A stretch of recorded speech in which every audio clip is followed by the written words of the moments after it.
Bonjour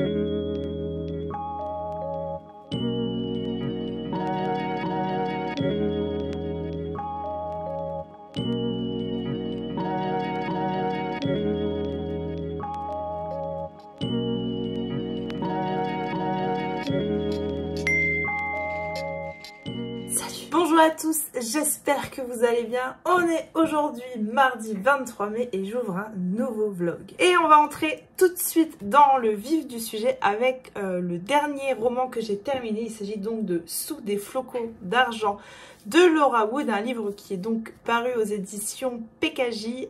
Ce roman-là, c'est donc un roman young adulte. On est en Angleterre, on est dans les années 30 et on va suivre Freya, une jeune femme de 18 ans qui décide de quitter sa Cornouailles natale, qui décide un petit peu de partir du jour au lendemain sans prévenir ses parents. Elle est issue d'une famille de 8-9 enfants, bref, je ne sais plus. Elle décide de partir du jour au lendemain pour aller vivre son rêve, parce qu'en fait elle rêve de devenir actrice depuis toujours. Alors elle part et elle essaye tout de suite de rentrer dans la peau de son personnage.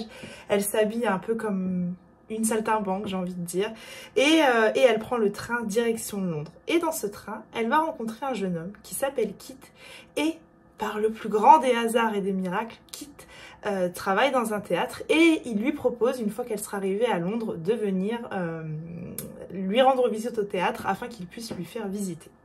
Bref, elle arrive chez sa sœur Lou et elle s'installe chez sa sœur avec son beau-frère, etc. Et le lendemain, elle va voir ce fameux Kit au théâtre. Et lorsqu'elle va faire cette visite au théâtre, elle va rencontrer plusieurs personnes et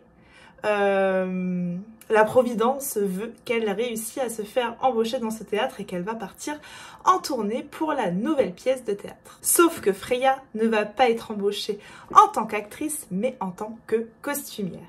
Voilà, c'est tout ce que je vais vous dire pour le résumé. Je trouve que je vous en dis déjà pas mal. C'est un roman assez court qui se lit très vite. Il fait 310 pages. C'est un roman dans lequel j'ai eu peut-être un peu de mal à rentrer au début. J'ai trouvé qu'il y avait quelques longueurs peut-être. Mais une fois que j'étais dedans, une fois que la tournée démarre, une fois que les liens se tissent et se détissent entre les acteurs, les costumiers, les metteurs en scène, c'est une joyeuse troupe en fait. Et je trouve qu'on est bien dans cette troupe de théâtre, on est bien, on part à l'aventure avec eux et j'ai passé un excellent moment. C'est un peu une sorte de voyage initiatique pour Freya qui part de chez ses parents en Cornouailles, qui arrive à Londres et puis finalement qui part en tournant en Angleterre. Qui est une jeune femme pleine d'ambition, pleine de rêves, très sûre d'elle, pas arrogante tout ça, mais qui veut devenir actrice, vraiment, qui a cette ambition en elle depuis toujours, qui ne s'est jamais imaginé faire rien d'autre. Et cette tournée va venir remettre en question plein de choses, parce que voilà, elle va rencontrer une très grande actrice, elle va rencontrer également une actrice qui est très bonne, très sûre d'elle, parfois un peu hautaine, mais qui cache peut-être des choses. Elle va rencontrer tout un tas de personnages qui vont peut-être venir changer sa personnalité et peut-être venir remettre en question plein de choses. Et il y a tout un tas d'autres choses qui vont venir bouleverser les plans de Freya. Il y a des histoires d'amour dans ce roman, il y a tout un tas de choses. Enfin bref, j'ai trouvé que c'était un chouette voyage initiatique. J'ai trouvé qu'il était porteur d'un joli message, qu'il faut croire en ses rêves, mais qu'il faut aussi savoir s'écouter. Voilà, et allez au bout de vos rêves, suivez votre cœur. Voilà, c'est exactement ça, allez au bout de vos rêves, mais, parce qu'il faudrait qu'il y ait presque un mais suivez quand même votre cœur. Enfin bref, j'ai trouvé que c'était super chouette, je pense que je proposerai à ma petite sœur de le lire. Pour rappel, j'ai une petite sœur de 13 ans, et je suis sûre qu'il pourrait beaucoup lui plaire. Il est assez court, on va dire que sur 5 étoiles, je lui mettrai 4 étoiles, parce que je vous dis le début, j'ai du mal à rentrer dans le roman et puis finalement je vous dis, une fois que je me laisse embarquer, je suis bien dedans, je suis bien dans cette tournée. Il se passe plein de chouettes trucs en tournée, il y a des dates annulées, une vraie vie d'une troupe de théâtre dans les années 30 en Angleterre. Je trouve que c'est... Enfin, il n'y a pas de détails inutiles, c'est pas gnangnan. Enfin, j'ai passé plutôt un chouette moment sous des flocons d'argent. De ce que je comprends, pourtant j'avais posé la question à PKJ, mais on n'a pas dû se comprendre, c'est une sorte de préquel. Il y en a un autre, on le voit ici, je ne sais pas si on voit bien, qui s'appelle Sous un ciel d'or. Et en fait, Sous un ciel d'or, de ce que je comprends, c'est l'histoire de Lou, la fameuse sœur chez qui va vivre Freya. Alors on l'aperçoit assez brièvement, Lou, dans ce roman-là, parce que elle arrive au début du roman chez sa sœur, puis elle part très rapidement en tournée. Alors elle écrit des lettres à sa sœur, mais on la voit, on l'aperçoit de très loin en fait. Et de ce que je comprends, Sous un ciel d'or, c'est l'histoire de Lou. Donc je crois qu'il aurait mieux fallu que je lise l'autre en premier. Mais c'est pas grave, je lirai quand même avec grand plaisir Sous un ciel d'or parce que j'ai beaucoup aimé la plume. Simple, mais pas le simple péjoratif, efficace, enfin un bon young adulte que je recommande. Je sais pas encore ce que je vais attaquer ensuite, j'hésite entre un Cozy Mystery et un roman de chez Charleston. Je verrai ce soir ce que j'ai envie de lire. Ça se lit, je vous dis, ça se lit très vite, mais je l'ai quand même attaqué jeudi, je crois. Mais bon, je lis pas beaucoup en ce moment, je lis beaucoup. Moi, ça je vous l'ai déjà dit, c'est ok. Mais je regarde pas mal la télé. J'ai renoué avec Netflix, etc. On a regardé du coup pas mal de séries avec mon mari. Il y a des séries que j'adore et que je suis très en retard sur les saisons. J'ai rattrapé notamment mon retard enfin sur Stranger Things. Que j'ai adoré la dernière saison. Elle est incroyable. Je trouve que cette série-là, c'est une des rares séries qui est montée crescendo. Autant la plupart des autres séries, je trouve que bien souvent la saison 1 c'est quand même la meilleure et que petit à petit c'est soit ça décline, soit bon, ça reste constant, mais je trouve que Stranger Things ça monte en puissance et voilà. Puis c'est une série qui va faire que 5 saisons et ça je trouve ça intelligent parce que les séries qui font des tonnes et des tonnes et des tonnes de saisons, au bout d'un moment je décroche totalement et je me perds.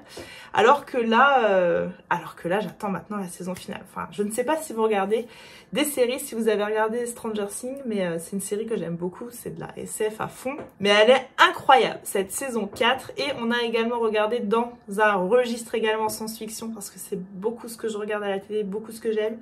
On a regardé The Last of Us, j'ai un doute.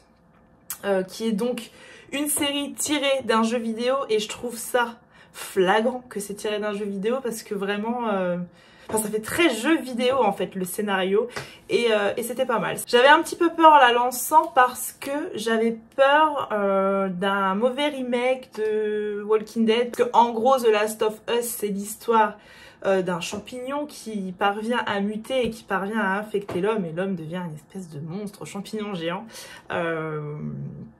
Un peu un délire de zombie à Walking Dead, sauf que là c'est avec des champignons. Et du coup j'avais peur d'un mauvais remake ou d'une pâle copie et finalement l'histoire elle est assez différente. L'acteur principal, on va pas se mentir, il est très très bon. Et pareil, j'ai vraiment beaucoup aimé finalement, rien à voir avec Walking Dead. Il y a des similitudes, c'est une série post-apocalyptique, donc forcément il y a des similitudes, mais écoutez, j'ai trouvé ça très bon, j'ai passé un super moment. L'actrice principale, l'acteur principal sont très bons, et puis ces monstres pleins de champignons sont absolument dégueulasses. Tout ce que j'aime dans une série. Sinon, évidemment, depuis le temps que je n'ai pas vlogué, j'ai fait beaucoup de réceptions. Il y en a quelques-unes que j'ai quand même ouvertes et que j'ai rangées parce que ça prenait trop de place. Je vais vous montrer. Ça, c'est les réceptions qui me restent à ouvrir. Je vais en ouvrir au hasard. Je vais ouvrir tout de suite ce que j'ai peur de me faire spoiler sur le compte des copains et des copines Bookstar. J'en ouvrir 4. Alors, j'ai reçu de la part de Demand Édition. Je ne sais pas du tout comment ça se dit. Je vous en ai parlé dans le précédent vlog avec leur roman graphique qui s'appelle Les Sauveurs, pour lequel j'ai eu un énorme coup de cœur. C'est un graphique absolument incroyable. Ils m'ont proposé de m'envoyer leur dernière parution et il s'agit de Née rebelle, jeune fille au point levé.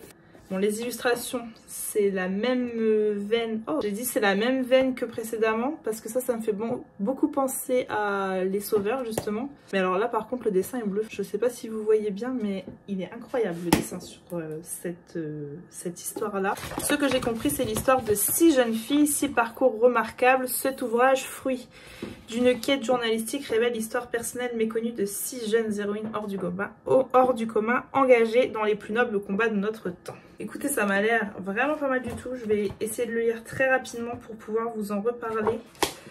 On a Yousra Mardini, championne de natation syrienne, bravant tous les dangers pour sauver des réfugiés. Je vais écorcher les noms. Emma Gonzalez, rescapée d'une fusillade dans un lycée et figure de la lutte pour le contrôle des armes aux USA. Melati et Isabelle Wijzen, écolières en guerre contre la pollution en Indonésie. Greta Thunberg, dont le combat pour la planète se nourrit d'épreuves insoupçonnées vécues dans sa petite enfance. Malala Yousafzai, qui a tenu tête à l'oppression des talibans au péril de sa vie. Je le lis très vite, ce graphique, et je vous en reparle aussitôt. Je pense que ça va être pas mal du tout. Un grand merci aux éditions Deman pour l'envoi. C'est ça, les sauveurs. Faut que j'écrive ma chronique pour Instagram, je ne l'ai toujours pas faite. Ça, c'est une chronique en retard. Ensuite, un nouvel oracle qui nous vient des éditions Le Duquesneau. Le murmure des fleurs. Un oracle très printanier. Le petit guide. Un petit liseré rose doré. Les illustrations, elles sont très belles et ça me fait penser à celle qui fait ces illustrations là. C'est qui l'illustratrice? C'est Émilie. C'est très joli, j'adore ce genre d'illustration. Le muguet, enfin bon, il y a tout un tas de fleurs. Perce-neige. Le souci. C'est très joli. Que vous soyez en couple ou célibataire, cet oracle vous accompagnera en douceur sur le chemin de l'épanouissement sentimental. Connectez-vous en conscience au langage des fleurs et recevez les réponses aux questions que vous vous posez. À travers les énergies bienveillantes et puissantes de la nature, développez vos capacités intuitives et laissez-vous guider vers les différents possibles qui s'offrent à vous. Pardon. Je vous en reparle très vite. J'ai consacré assez peu de temps à mon petit côté perché sur ces dernières semaines. J'avoue que je suis pas mal occupée sur tout un tas de choses, que je cours partout, c'est un peu la folie. Et du coup, c'est toujours ce côté-là qui trinque, le côté éso, le côté spirituel que je délaisse un petit peu quand j'ai moins de temps. Et c'est vrai que j'ai pas fait de tirage d'oracle depuis longtemps, il faut absolument que je remédie à ça parce que c'est quelque chose qui me fait beaucoup de bien. Donc voilà, je vais faire un tirage d'oracle très rapidement et je remercie les éditions Le Duquesneau pour l'envoi de cet oracle. Alors ensuite, c'est un colis de Hachette Jeunesse. C'est lui que j'avais peur de me faire spoiler. Donc je l'ouvre.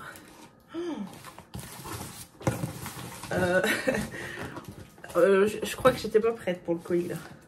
Vous n'avez pas idée d'à quel point j'aime La Belle et la Bête. Est-ce qu'on peut parler de ça? Non mais... Ils sont fous chez Hachette. Bonjour Angélique, comme toujours nous sommes très heureux de te faire parvenir cette 4e box ambassadeur Disney. Le temps passe si vite. Après Miroir, Miroir, c'est l'histoire de la bête qui fait peau neuve pour revenir lui aussi dans une superbe édition collector. Et pour célébrer ce retour, nous avons pu compter sur le soutien spécial d'Abystyle Studio pour vous proposer une box entièrement dédiée à l'univers de La Belle et la Bête. Tu trouveras donc dans ce colis l'édition collector de l'histoire de la bête et la nouvelle figurine Lumière d'Abystyle Studio. Je suis beaucoup trop fan. Je pense que je vous ai déjà présenté Big Ben qui trône au-dessus de mon bureau, dans lequel il serait temps que je remette des piles. Trop jolie cette petite déco, j'aime trop. Et le roman, l'histoire de la bête. C'est l'histoire d'un prince maudit qui vivait reclus dans un grand château à l'écart du monde. Peu l'ont rencontré, mais ceux qui l'ont aperçu jureraient qu'il portait une crinière sauvage et que ses ongles sont aussi tranchants que des griffes. Mais comme chaque histoire, il y a plusieurs versions. Qu'importe ce que l'on a pu dire ou écrire, une seule question demeure. Comment un prince, jadis joyeux et apprécié de son peuple, a-t-il pu se transformer en un monstre solitaire, rongé par l'amertume? Peut-il encore trouver l'amour véritable et rompre la malédiction que l'on a jetée sur lui? Voici l'une de ces histoires, une histoire de bête. Le petit Jaspage, ça y est, je sais maintenant, absolument incroyable. Encore un travail éditorial de fou. Il est très beau. Serena Valentino, il me semble que c'est pareil pour Miroir Miroir. Ce colis, absolument incroyable. Un grand merci à Hachette pour l'envoi de ce colis de fou. Ensuite, ça doit être un colis Charleston.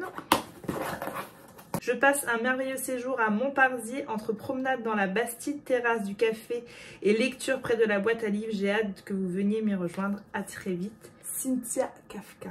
J'ai beaucoup de chance puisque j'ai reçu la box dans laquelle il y a un petit pins papillon que je trouve magnifique. Un petit galet sur lequel c'est marqué Carpe Diem, le sourire au livre. Une petite pochette dans laquelle il y a... Ah oui, c'est un attrape-soleil. Ça fait des très beaux reflets ça quand on le met au soleil. J'adore les petits goodies comme ça, je suis très bon public. 2 feuilles de papier pour faire des origamis, je suppose. Amis. Réalisez votre marque-page papillon en origami. Ensuite, nous avons un carnet qui est magnifique. Carpe Diem, le sourire au livre. Et évidemment, le roman. Elle est trop chouette, la petite dédicace. C'est marqué Angélique, voici le sourire au livre que je vous adresse, le sourire aux lèvres. Très belle lecture. Cynthia Kafka. Carpe Diem, sur la couverture du carnet qui abrite ses pensées, les mots en lettres brillantes narguent Alexia. À 14 ans, le temps où on pouvait cueillir le jour lui semble très loin.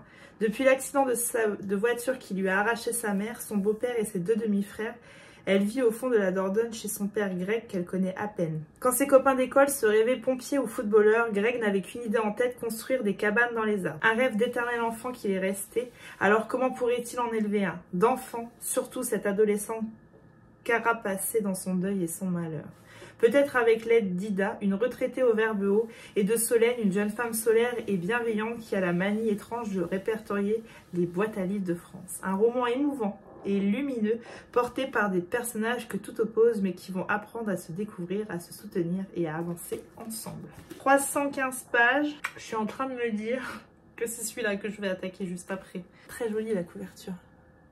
La box est absolument dingue. Un énorme merci aux éditions Charleston pour l'envoi de cette trop chouette box. Et comme je vous dis, il n'est pas impossible que j'attaque celui-là juste après. Il me donne trop envie. J'ai pas de planning en ce moment, je fais un peu au feeling. On verra ce soir. Voilà, c'est tout ce que j'avais à vous dire pour ouvrir ce vlog. Je vous reprends plus tard. Je vous reprends, on est jeudi. Je suis complètement éclatée. J'ai dormi cette nuit. Enfin, dormi. Je sais pas trop ce qui s'est passé. J'avais l'impression de m'endormir, de me réveiller aussitôt, de m'endormir, de me réveiller aussitôt. Enfin bref, je ne sais pas exactement du coup combien de temps j'ai dormi cette nuit. Je sais que j'ai vu à peu près toutes les heures défiler. Et qu'aujourd'hui, je suis éclatée. J'ai l'impression de faire les choses en mode zombie et que c'est compliqué. Bref, on va parler lecture. Mardi soir, j'ai donc attaqué Nos Racines Invisibles. J'hésitais beaucoup avec la dernière réception Charleston que j'ai faite. Mais finalement, j'ai attaqué Nos Racines Invisibles d'Isabelle Lagarrigue. Je l'ai reçu en février très certainement. Et à chaque fois, il était dans ma palle du mois, donc certainement en mars, en avril. Et à chaque fois, je ne le sortais pas de ma palle du mois. Je ne sais pas pourquoi, et donc là je me suis dit non, n'attaque pas le Cynthia, prends plutôt celui-ci, il attend depuis trop longtemps dans ta palle.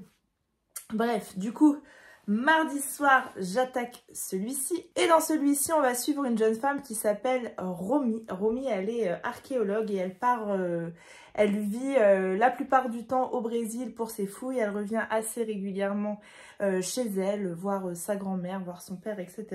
Mais voilà, Romy, c'est une jeune femme qui a qui est plutôt solitaire et qui se plaît dans ce métier et dans le fait qu'elle est assez loin de sa famille régulièrement. Depuis qu'elle a perdu sa mère, en fait, qui était un peu le lien entre toutes les personnes de sa famille, c'est plus compliqué. Les relations avec son père. Son père, il a des drôles de lubies, il veut absolument paraître dans le Guinness des records, scores, je sais plus comment on dit. Et pour Romy, c'est un peu... elle n'a pas honte, mais presque. Elle assume pas totalement, en fait, la personnalité qui est un petit peu décalée de son père depuis quelques temps. Et puis, il y a autre chose dans la vie de Romy qui la tracasse beaucoup. c'est qu'elle sent qu'il y a quelque chose qui n'est pas clair au niveau de ses origines, au niveau de sa naissance. Elle sent qu'il y a quelque chose qui la turlupine en fait depuis des années. Et elle se rappelle notamment d'un regard entre son père et sa mère lorsque quelqu'un un jour a demandé Romy à qui elle ressemble, à papa, à maman. Et elle a vu un drôle de regard en fait entre ses parents et il y a comme un doute, du coup, qui persiste depuis toujours. Romy décide de faire un test ADN, les fameux tests ADN qui sont interdits en France, mais qu'on peut envoyer aux États-Unis. Elle le fait, elle le fait à son père, et donc, normalement, en fait, leur ADN doivent matcher. En fait, quand les deux prélèvements arriveront dans cette base de données, Romy recevra une correspondance avec son père. Bref, sauf que cette correspondance ne vient pas. J'attaque ça donc mardi soir, il fait 365 pages, je dégomme mardi soir 265 pages, je suis prise dans ce roman, mais d'une force incroyable. Je me réveille très tôt mercredi matin, il me reste donc une centaine de pages que je lis. Dès que je me lève mercredi matin, j'ai dû me lever vers 6 h du matin, j'ai terminé le roman. Donc voilà, un roman de 365 pages que je lis en même pas 12 heures, ça faisait très longtemps que ça m'était pas arrivé. J'ai une sorte de petite panne de lecture ces derniers temps où c'est vrai que je lis beaucoup moins, mais je vous en ai déjà parlé un petit peu plus tôt dans ce vlog, je vais pas revenir dessus. Et là, celui-ci, je l'ai pulvérisé. J'ai un énorme coup de cœur pour la plume d'Isabelle Lagarrigue. En fait, absolument tout me plaît dans ce roman.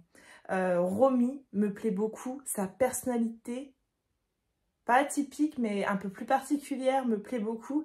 Romy, c'est une jeune femme qui est pleine de toc,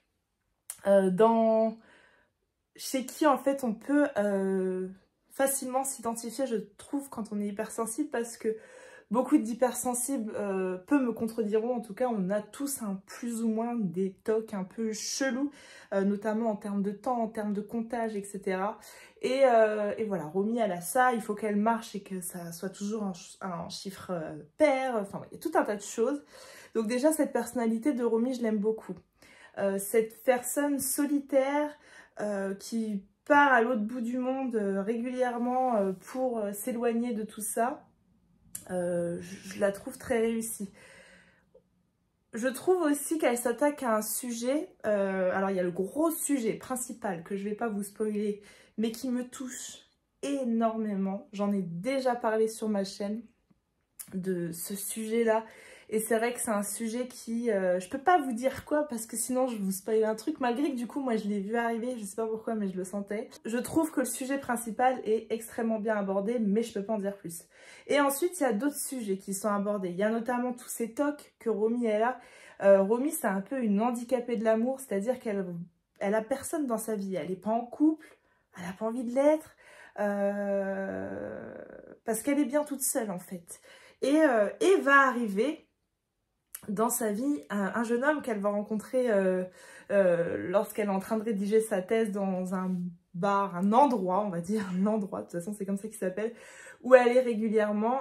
Il y a un garçon qui va arriver et qui va plus ou moins l'aborder, avec qui elle va entrer plus ou moins en contact. Et je trouve que sa maladresse et cette histoire d'amour ou cette non-histoire en fait au début, je sais pas trop comment vous la décrire, bah, je la trouve top parce que d'habitude c'est... Il y en a des romans où tu sens arriver l'histoire d'amour tellement cucul la praline que j'adore lire, hein, il n'y a pas de souci. Mais là elle n'est pas comme ça cette histoire d'amour là et elle me plaît d'autant plus. Et puis il y a ce sujet, je vous dis, où elle a un peu honte de son père. Et c'est hyper délicat, en fait, ce genre de situation. Et elle l'aborde extrêmement bien. Tout est extrêmement bien abordé dans ce roman. Je trouve que la plume, elle est hyper fluide, elle est drôle, elle est attractive, elle est enivrante. Enfin, j'avais vraiment envie d'avancer et de savoir où Romy allait aller, quelles étaient les origines de Romy et comment se reconstruire quand nos racines ne sont pas forcément celles auxquelles on pense. J'ai trouvé qu'elle tombait pas dans le pathos, j'ai trouvé qu'elle était très juste. J'ai adoré cette histoire. Je sais pas comment vous dire, mais j'ai trouvé l'histoire fabuleuse, j'ai trouvé la plume très belle. Je sais pas quoi vous dire de plus pour vous donner envie de découvrir ce roman. Isabelle Lagarrigue, je connaissais pas du tout et je suis convaincue. On m'a dit sur Instagram qu'elle avait écrit 2 romans précédemment en auto-édition et je suis très curieuse de les lire parce que ouais, elle a eu ce truc dans la plume qui a su complètement m'attirer, m'attiser et on n'en restera pas là. Isabelle Lagarrigue et moi, bref, je vous conseille grandement Nos Racines Invisibles. C'est un énorme coup de cœur pour moi, pour toutes les raisons que je vous ai citées précédemment, pour la thématique principale abordée qui est extrêmement importante, en tout cas dans mon cœur. Et ouais, un grand bravo pour ce roman. Du coup, j'hésitais, je vous ai dit, entre ça et un Cozy Mystery. Donc du coup, le Cozy Mystery, je l'ai attaqué hier soir.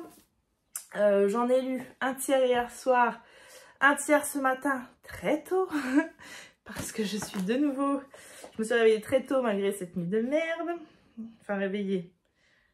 J'ai fini de ne pas m'endormir à 6 h du matin, quoi. Donc, voilà. Et puis, j'en ai lu un petit peu pendant midi, donc je suis déjà page 279. On pourrait presque croire que celui-ci est venu complètement dégommer ma panne de lecture. Donc ça, je pense que je le lirai demain, puisque ce soir, je ne suis pas à la maison.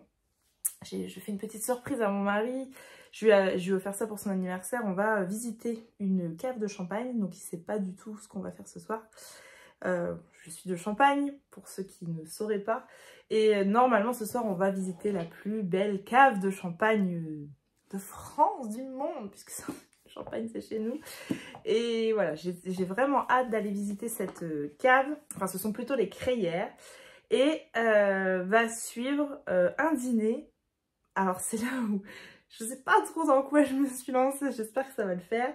C'est un dîner où tout le monde est tous ensemble autour de la table. Et c'est un dîner immersif, etc. Alors, écoutez, j'ai vu c'est assez vaste, en fait, la description qu'il y a sur le site du Champagne Ruinart. Voilà, c'est Champagne Ruinart.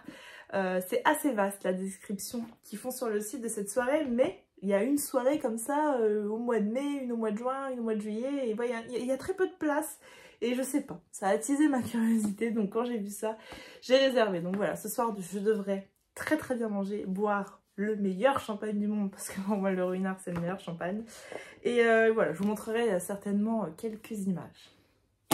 Bref, je me suis écartée. Je vais ouvrir des petites réceptions que j'ai faites. Il ne m'en restera plus qu'une. Il ne me restera plus que mon colis palais d'été. Mais ça, je prendrai le temps plutôt demain de... J'ai eu un bug, j'ai cru que j'enregistrais pas tout à l'heure. Je prendrai plutôt le temps demain de l'ouvrir avec vous.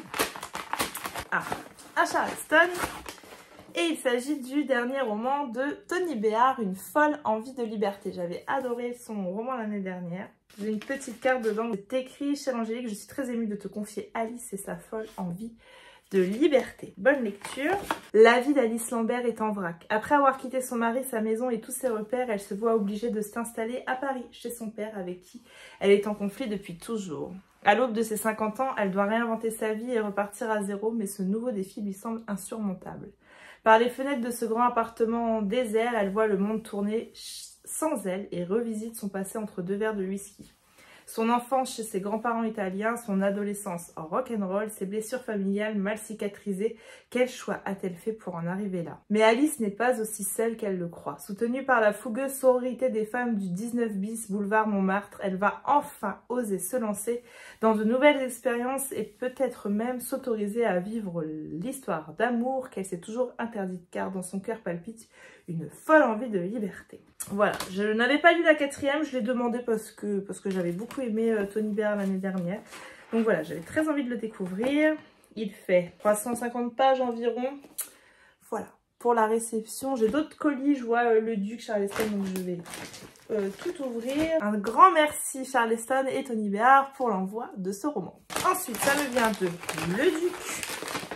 Et il s'agit d'un roman graphique un peu trop tôt. Roxane et Léo sont au comble du bonheur quand ils apprennent qu'ils attendent un 2e enfant. Très vite, malgré les propos rassurants des médecins, Roxane a l'intuition que quelque chose ne tourne pas rond par rapport à sa première grossesse. Ses doutes se confirment quand l'accouchement se déclenche un peu trop tôt. Culpabilité de la maman, angoisse du papa, incompréhension du petit frère, une BD autobiographique poignante sur le raz-de-marée émotionnel lié à une naissance prématurée. Voilà, je vous en reparle très très vite de ce graphique. Je remercie le Duc pour l'envoi. Ensuite, j'ai encore un colis le Duc. Ah oui. Alors, ceci, c'est La Voix de l'Ascension. La Voix de l'Ascension, ça paraît aux éditions Animae, je pense que ça se prononce comme ça. J'ai pas encore pris le temps de vous en parler, pourtant j'ai vu passer le mail évidemment dans ma boîte mail. Et en fait, c'est Animae, c'est le Duc Ezo. Voilà, tout simplement, ils vont vraiment plutôt affirmer leur filière ésotérique et la nommer, ne pas la nommer le Duc, mais la nommer vraiment en faire une entité à part entière et l'appeler Animae. Et pour fêter ça, les éditions Animae m'envoient donc La Voix de l'Ascension, qui n'était pas à lire dans le cadre de mon année de lectrice, de gardienne Animae. En ces temps d'apocalypse et de transformation, cet ouvrage est un véritable outil d'évolution pour nous accompagner en douceur vers la migration de la conscience humaine. Ces textes et messages célestes ont été canalisés auprès des hautes instances, guides et maîtres unis dans la diffusion des enseignements universels afin d'élever progressivement notre vibration vers une conscience unifiée. Chaque message doux et puissant vient chercher notre âme pour l'accompagner et la préparer. Ce livre s'adresse à tous ceux qui souhaitent profondément œuvrer en eux-mêmes pour se diriger vers le but ultime de leur cycle d'incarnation et à réaliser leur ascension sur Terre. Un grand merci Animae, donc cette toute nouvelle maison d'édition, cette suite de Le Duc Ezo, pour l'envoi de ce chouette ouvrage. Voilà, c'est tout ce que j'avais à vous dire pour aujourd'hui. Je vous emmène un petit peu avec moi ce soir dans cette visite au domaine de la maison de champagne Ruinart. J'espère que ça vous plaira, ces quelques images, je ne vais pas en mettre pendant 1 heure. Et voilà, je vous reprends plus tard.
On est vendredi, je vous reprends suite à ces quelques images que vous avez dû voir dans les caves de chez Ruinart. Écoutez, hier c'était une soirée absolument incroyable. J'étais un petit peu stressée parce qu'en fait, le fait de partager ma table avec d'autres personnes, je savais pas si on allait être un gros groupe, un petit groupe. En fait, si t'as un gars un peu con avec toi à table, ça peut vite te flinguer ta soirée. C'est une soirée qui m'a quand même coûté relativement cher. Donc bon, si ma soirée avait été naze, j'aurais été un peu déçue. Mais écoutez, finalement, c'était une expérience vraiment incroyable. D'abord, on a visité les caves. Je pense que ce sont les plus belles crayères de champagne que j'ai visitées jusqu'à présent. Vraiment, c'était vraiment incroyable. De toute façon, Ruinart, pour moi, c'est le meilleur champagne. Enfin bref, peu importe, je m'égare. Et puis après, le repas avec toute cette animation au niveau de l'assiette, au niveau du verre de vin. J'ai filmé que des tout petits extraits, mais il y avait, en fait, entre chaque plat, il y avait une animation au niveau de la table, au niveau du vin. Mes cheveux, c'est une catastrophe. Ils sont en train de sécher, en fait, ils sont un peu mouillés encore. Bref, franchement, c'était cool. Je l'ai déjà dit lors de la dernière vidéo que j'ai faite où je suis déjà allée visiter une maison de champagne. Je suis très chauvine peut-être, mais vraiment, je trouve ça tellement intéressant. La façon dont le champagne est fabriqué, etc. Ouais, je trouve ça... et puis les caves, je trouve que c'est un endroit rempli d'histoire, en fait. Et voilà, c'était cool. Mais bon, je vous ai pas pris pour vous reparler de ça. Au niveau de la lecture, j'ai presque terminé mon Anna Svensson. Il me reste 45 pages. Écoutez, c'est un tome que je trouve pas mal du tout. Oh, les mouches. C'est vraiment un tome que j'aime beaucoup. J'ai jamais été déçue encore par une enquête de ce Cozy Mystery et celui-ci fera pas exception à la règle. J'aime beaucoup Anna, j'aime beaucoup le cadre et là l'enquête elle est sympa. En fait, ce qui change dans celui-ci, c'est que le meurtre, on le sait dès le début en fait. C'est le prologue, c'est le meurtre et puis après on revient quelques 15 jours à 2 semaines en avant pour voir comment on est arrivé à ce meurtre. Et je trouve ça cool de le commencer comme ça. Dans celui-ci, en fait, il y a un tournage d'un film qui va avoir lieu à Lake Eden. Et du coup, il y a toute l'équipe, les caravanes, etc. qui viennent s'installer. Il y a des figurants qui sont recrutés pour le tournage. Il y a notamment la nièce d'Anna Svensson qui est recrutée pour jouer un enfant, le rôle d'un enfant dans le film. Voilà, Anna évidemment est demandée pour faire des pâtisseries, etc., des gâteaux, dont un cheesecake aux cerises, des mini cheesecakes aux cerises. Donc voilà, c'est ça, l'histoire de ce tome-là. C'est... je trouve qu'à chaque fois, c'est le 7e déjà, peut-être même la 8e enquête, ou 9e, il y a des tomes qui sont doubles parfois. Et je trouve qu'à chaque fois, ça se renouvelle bien et que c'est ok et qu'il n'y a pas de redondance, etc. Il y a toujours cette histoire d'amour latente, ce trio infernal qui commence à durer un peu trop en longueur à mon goût. Ça, c'est le seul truc où je me dis j'aimerais bien qu'Anna, elle passe la seconde avec quelqu'un. Avec Mike notamment. Mais bon, ça choisit dentiste, tant pis. Mais il faut alors un petit peu accélérer le truc. Mais sinon, ouais, c'est vraiment mon Cozy Mystery préféré. À chaque fois, j'adore retourner à Lake Eden. J'aime bien parce que ça se passe pas actuellement, ça se passe pas de nos jours. Et là, c'est l'arrivée de l'ordinateur pour la mère d'Anna et tout. Enfin, pour moi, il est vraiment très bon, ce Cozy Mystery. Et celui-ci fera pas exception à la règle. Il reste 45 pages. Ça ne changera pas mon update, donc... à part si la fin est éclatée au sol, mais je crois pas. Je ne sais toujours pas qui est le meurtrier. J'arrête de chercher avec Joanne Flug parce que à chaque fois je suis totalement à côté. Donc voilà, je me laisse porter. Sinon, je vous reprends pour ouvrir mon colis palais d'été qui est quand même énorme. Angélique, j'espère que cette nouvelle collection d'infusions sensorielles te plaira et qu'elle t'apportera bien-être et relaxation. Belle dégustation, Virginie. Un petit quelque chose sur le côté. Et c'est un mug transparent. Trop joli. J'adore. Ensuite, on a un énorme coffret. Il est vraiment énorme. Hop. Alors, est-ce que je peux vous baisser un petit peu ? C'est un peu le bazar ici, mais je pense que vous l'avez vu, mais c'est pas grave. Hein. Alors, voyons voir. Oh. Hyper chouette. Alors, éveillez vos sens, les sources d'une nouvelle expérience bien-être. Donc, c'est une nouvelle gamme qui est sortie depuis le 26 avril. Alors, qu'est-ce qu'on a? À cœur joie, optimisme. Alors là, c'est une infusion millepertuis, tulsi et orange. Je ne sais pas exactement ce qu'est le tulsi.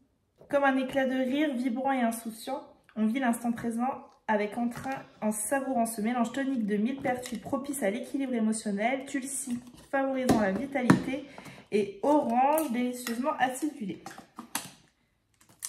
Les trucs à l'orange, c'est pas mes préférés. En règle générale, je suis pas fan. On verra. On va lui laisser sa chance. Il faut être optimiste, sans mauvais jeu de mots. Ensuite, le deuxième, les sources. Le bruit des vagues.